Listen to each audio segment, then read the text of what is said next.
Welcome to this episode of Toronto Blue Jays Update. What happens when your team loses not one, but two of the biggest names in baseball within days of each other?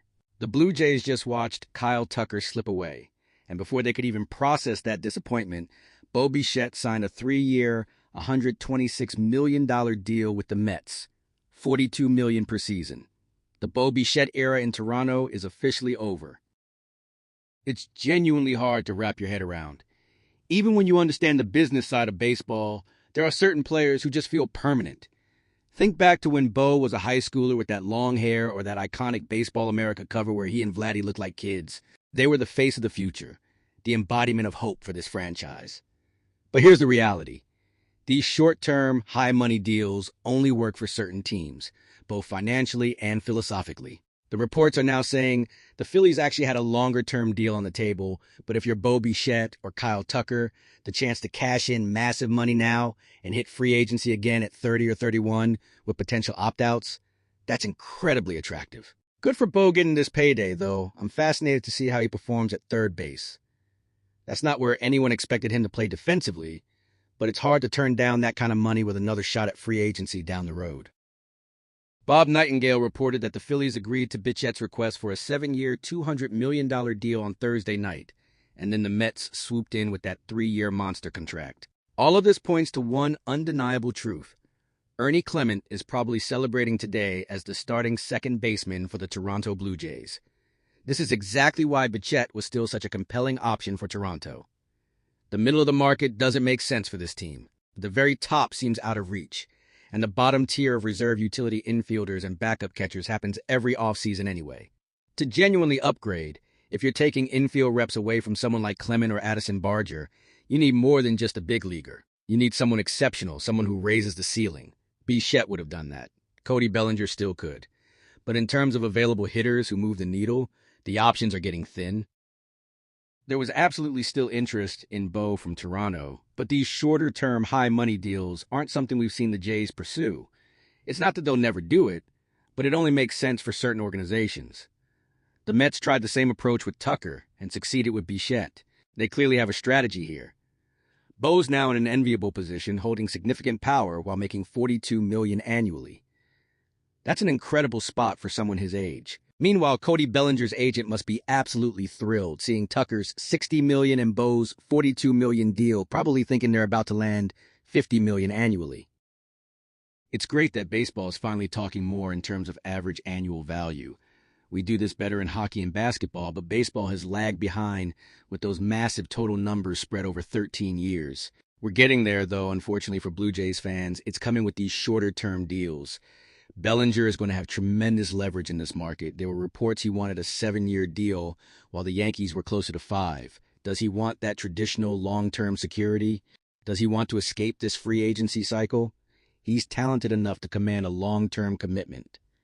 The Yankees are in an interesting position now. Not quite desperation, but close. And Bellinger fits them exceptionally well.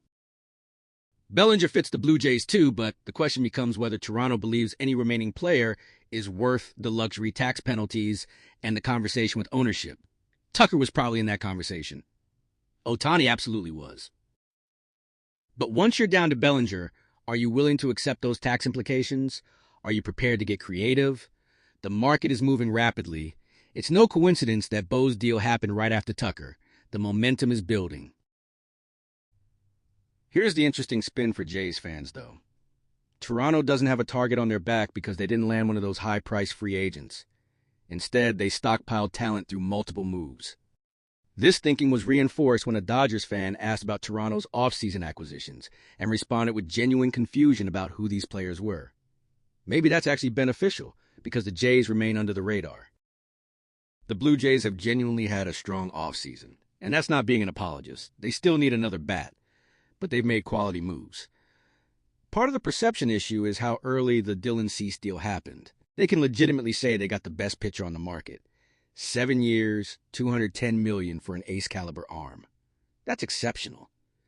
But because it happened in November and the offseason moves so quickly now, it feels like ancient history.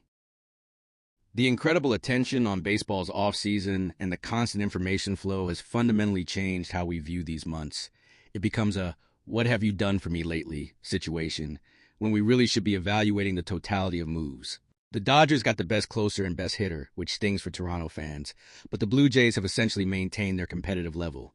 They're replacing Bichette, Scherzer, and others, and the net result looks pretty solid. But they need to keep adding. They can't just bet on Anthony Santander being better. They need insurance against things going wrong. Timing matters enormously. If Toronto had signed their pitchers and position players up until now, then responded to Tucker and Bichette by landing Cease right now, fans would be ecstatic. But because of how the timeline unfolded, the perception is different. The Blue Jays didn't try impressing neighbors by painting the outside of the house. They fixed the interior where it really counts, investing in solid fundamentals that will last. They've had a very good offseason, even if saying that after losing Bichette and Tucker feels uncomfortable. The one remaining area is potentially another bat because you're hedging against potential problems. Last season was an example of everything going right, which won't happen again. It won't be a disaster, but it won't be that perfect either. Bellinger is still available, along with mid-range options. There might be unexpected opportunities like the Jimenez deal last offseason that nobody saw coming. The outfield makes the most sense for upgrades, especially with Dalton Varsho entering free agency next year and George Springer's deal expiring.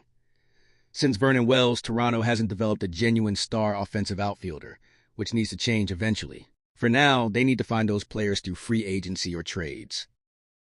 The dominoes are falling fast, and things could change before we even finish this conversation. The Blue Jays' offseason isn't over yet.